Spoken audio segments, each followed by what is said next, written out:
क्योंकि वैश्यों को, बनियाओं को, लाला जी को ऊरू, भगवान का जो उदर है, पेट वाला भाग, वो वैश्यों को बताया गया है। ब्राह्मणोस्य मुखमासीद बाहुराजन्य कृतः ऊरू तदसद्वैश्य पदभांग गुंग शूद्रो अजायत।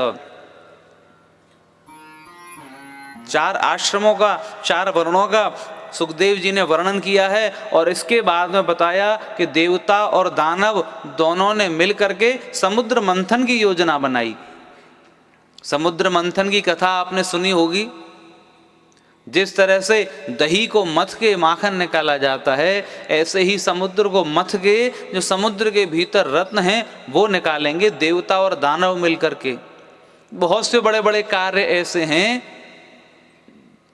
जो किसी एक समाज के लिए करना संभव नहीं है। यदि देश को बनाए रखना है, व्यवस्थाओं को बनाए रखना है, तो सबको मिलकर के ही कार्य करना पड़ता है। समुद्र में अमृत निकालने के उद्देश्य से समुद्र मंथन का कार्य देवता और दानवों ने मिलकर के किया। और समुद्र मंथन करना कोई सरल बात तो है नहीं। समुद्र को मथना कोई छोटी बात थोड़ी ही है। समुद्र को मथने के लिए रई आप जानते होंगे, जो दही मथने के लिए प्रयोग में लाई जाती है। तो दही के रूप में मंद्राचल पर्वत को लेकर के आए। मथनी के स्वरूप में साक्षात मंद्राचल पर्वत आए हैं। और फिर वैसी ही रस्सी भी चाहिए, तो जो वासुकी नाग हैं वो रस्सी बन करके आए हैं।